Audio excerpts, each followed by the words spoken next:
ապելու համար։ Խնդրեմ Տիկին Խաչատրյան։ Շնորհակալություն, պարոն քաղաքապետ։ Իսկապես, ինչպես նշում եք, արձագանքները դրական էին, զանգեր ենք ստացել, դպրոցներից են եղել արձագանքեր, որ թեև ֆրագմենտալ յուրաքանչյուր դպրոց դասը չխանգարելու համար կամ ուղղակի երեխաների ուշադրությունը կենտրոնացնելու համար հավաքել են հեռախոսները, բայց այս միասնական մոտեցումը շատ համակարգված կլինի եւ շատ ողջունելի է, եւ այսպես ինչ ենք առաջարկում այս համատեքստում առաջինից 6-րդ դասարանցի սովորողներին բացարձակապես թույլ չտալ դասապրոցեսի, միջոցառումների, դասամիջոցների ժամանակ իրենց մոտ ունենալ միացված հեռախոսներ, առանձին դեպքերում, երբ երեխան ստիպված պետք է բերի հեռախոսը դպրոց, այն դասերի սկզբին կհանձնվի դասղեկին, համապատասխան պահման վայրում կլինի եւ միայն դասերի ավարտից հետո թույլ կտրվի վերցնել։ Իսկ 7-ից 12-րդ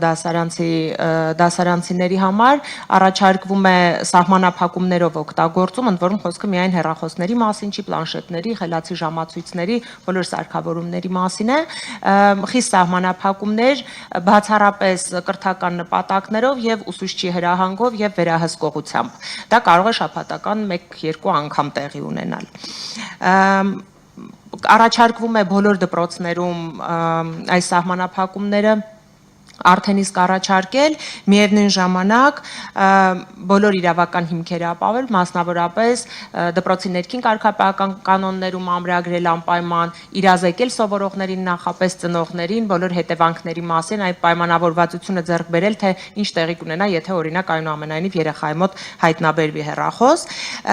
եւ նաեւ առաջարկում ենք 15 դպրոցներում, ինչը ընդհանուր դպրոցների 10%-ն է, որոնց բաշխվածությունը կլինի ըստ կրթական աստիճանների, սովորող թվի, աշխարհագրության մոնիտորինգ իրականացնել եւ տարեվերջին իհարկե նախապես գնահատումը ունենալով մինչեւ տոտալ արգելումը եւ ապա տարեվերջին գնահատենք ֆիզիկական, սոցիալական, հոգեբանական ցուցանիշները, ակտիվությունը եւ իհարկե առաջադիմության որակը։ Շնորհակալ եմ Տիկին Խաչատրյան, մենք այս քննարկումն արդեն ունեցել ենք տնօրենների հետ, թե նոր պետք է ունենանք։ Տնօրենների հետ քննարկում ունեցել ենք ֆրագմենտալ, պատրաստվում ենք արդեն հստակ ցուցումներով եւ ծրագիրը այսօր վաղը ուղարկել դպրոցներին։ Շատ լավ, ես առաջարկում եմ ամեն դեպքում ուղարկել կարծիքի առաջին հերթին, միատ ստանալ կարծիքները, ամփոփել կարծիքները եւ արդեն վերջնական լուծումները առաջարկել բոլորին։ Ես վստահ եմ, որ իհարկե դպրոցականները սկզբում որոշակիորեն